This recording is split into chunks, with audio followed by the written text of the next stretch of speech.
To every Chainsaw Man fan out there, I want to say I'm sorry, okay? Because this is easily the hardest hitting movie I've seen all year. I was getting annoyed listening to all these people who say they didn't care for Chainsaw Man before talk about how this movie changed their outlook on the entire series, because apparently they didn't know it was deep like that. But I didn't say anything because I hadn't watched the movie. I didn't really have the right to say anything. So I said, screw it. I don't know what they're talking about and it's getting on my nerves, so I'm just going to go watch it for myself. I'm gonna go in essentially blind and try not to corrupt my view on things by having overly high or tragically low expectations. So that's just what I decided to do.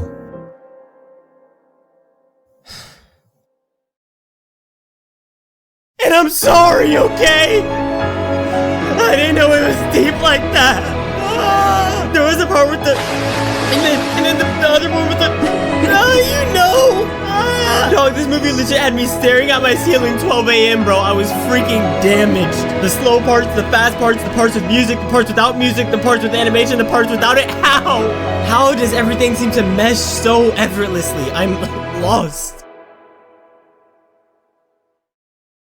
Whoa, for real? That's kind of crazy. And yeah, man, like I was telling them, it's crazy because I have non-anime friends that were dressing up and going out to watch this movie before I did. And I'm supposed to be the anime guy. So I know they were calling me a fake fan, bro. Or they just assumed that you already watched it. Exactly. Yeah, but hey, what do you think of it though? The movie? Yeah. Pure cinema. It was so good. I watched it 3 times. Ain't no way, bro. You're lying. Nah. Why would you feel pressed to watch any movie in theaters that many times? You know, if I had to sum it up into one phrase, I guess, I'd say it's the movie's self-awareness.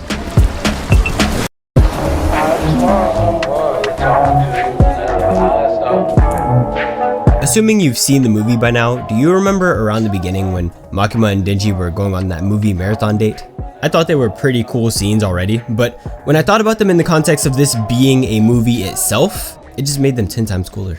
Because in those scenes, they were essentially calling out a few issues that a lot of movies tend to have. So like trying too hard to make people cry, or trying to mask a mediocre story with a big, fat After Effects budget. But using a movie to critique movies like that only works if your movie is actually better, or at the very least doesn't run into those same problems. This movie doesn't run into those same problems. This was the equivalent of someone saying, oh, you're gonna love this, unsarcastically before they show you something, and then you actually do somehow, which just doesn't happen. It's a law of the universe. But it's almost like, this is gonna sound a little bit strange, but this movie watches anime and knows what a good one is. It's aware that it's an action shonen, so it needs to hook people with its action, but it's also aware that just action means nothing. A big, fat, succulent, juicy After Effects budget isn't going to cover for your mediocre story most of the time. But ditching it entirely because your story has depth and layers makes it to where you lose a lot of that audience that actually still would have liked that deep stuff so long as it was paced correctly. And I've said it like 3 times now, but I feel like this movie was highly aware of that virtually all the time. Thus, it was able to have its characters call out those flaws and actually fix them. Really, it was as if the movie was watching itself. Okay, yeah, it was good. But how? That's what I've been trying to figure out for the longest, and here's what I came up with. When I think about Chainsaw Man, I see a vulgar teenager mowing down huge slimy monsters. Yeah, get him, Ginger! What I'm not thinking about is relationships. Chainsaw Man is a shonen that not only never prioritized them before this, but one that didn't even try to act like the relationships that were established would end up mattering in the end. It's not quite that there was no depth to the bonds between any 2 characters. It's more like, dog, there was a mass shooting in this series. Like as a canon event, can you blame me for my shift in priorities? And that same mentality is most of what we've been seeing reflected in the characters. Nearly every character we've been introduced to has put deeper connection on a back burner because they kind of had to. In their field of work, they could lose friends and partners at any point, then just like that be paired with a replacement. So it makes sense that virtually everyone is a bit hard-hearted. But at some point you kind of start to think, oh, okay, no, now I get it, that's all there is, it's fun. Now I know what to expect. So when the movie came out of nowhere and hit harder than a 2025 electrical SUV, I was confused but genuinely so impressed. Cause I was under the impression that writing a character like Reze was completely off the table. In a place this serious with devils that have straight up unfair abilities sometimes, and with all of the sacrifice this world demands from you, I was surprised that a character like her could even exist, let alone make me actually care for her. The whole thing made for an amazing showing all around. but I think most of it was just kind of good. During what I'm hoping I'm gonna end up turning into a pretty cool edit, I said I was sorry. And when I said that, I was like half joking. The first half, yeah, it was funny. But the second half of that is, yeah, no, I'm actually sorry. I watched the anime and made a video on it way back when I had like 46 subs, and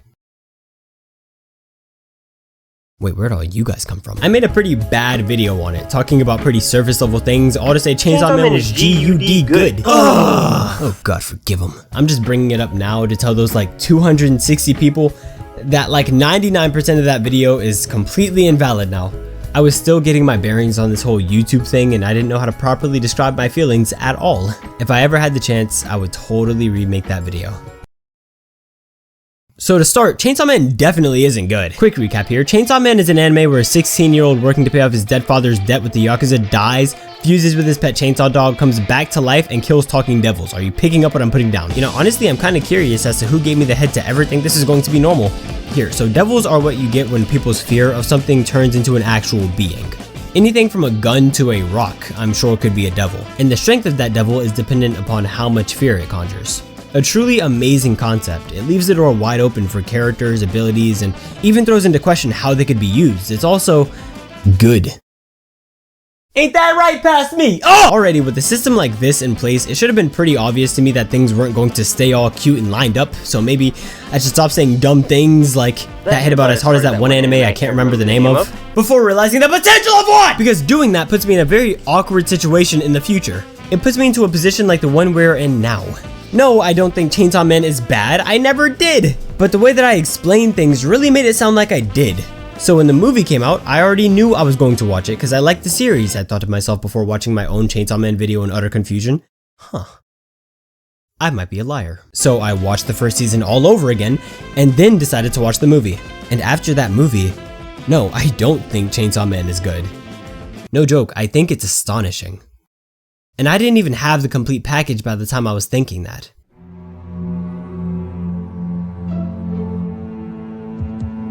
My experience with this movie was weird. I watched the movie, then realized I missed one of the most important parts. You know, the part that has a whole song named after it, and almost cried for that reason alone. Why? Because now I know everything minus like 5 minutes of the most impactful context. So the next day, I went around and watched the movie again, because who wouldn't do that after missing 300 seconds? And surprise, the movie left me just as hurt as the first time, which honestly, initially wasn't that bad comparatively. But I still knew I was going to make a video on it if I could. But then it hit me. Not all at once though. I was up laying in my bed staring at the ceiling in silence, 11:35 p.m., thinking about that scene that I initially missed and how well it connected to the rest of the movie. And after a few minutes, I started feeling a bit sentimental toward what I just watched. And the more I thought about it, the more I pondered over what to write for the script, the more I noticed I was sinking deeper and deeper into that feeling I was talking about. I couldn't swim. All I could do was sit there with that feeling of, what was that feeling? That hole in your chest, the pit in your stomach, that feeling that makes you want to rip your skin off in absolute anger, but you have nothing to direct that amount of anger toward. That's not exactly sentimentality, it's closer to grief. I think that feeling is straight grief. Right now, I'm just putting my most active thoughts on paper, that's just me. I feel like summing up whatever this love story was as bittersweet or 100 times worse, G-U-D good, would be doing it a disservice. Let's talk about bittersweet. To me, bittersweet implies that there's a sort of balance. Like, hey, this pretty bad thing happened, yeah, but this pretty good thing also happened because of it. Almost like a fair trade. But for this movie, no, I definitely got swindled here. No happy ending, no semblance of acceptance, no sense of closure for Denji, which I personally think hurt the most. That man never asked for much, but had to put everything on the line for it. And just when all of that effort was finally about to pay off, he never even knew. As far as he's concerned, he was ditched by the girl he liked, used and thrown away just like always, and he'll always think that. I feel like so much just played out so wrong and there's nothing I could do about it, so I just sit here. Pretty sure that's why you're sitting here too, huh? Dang, this movie kicked our butts, bro.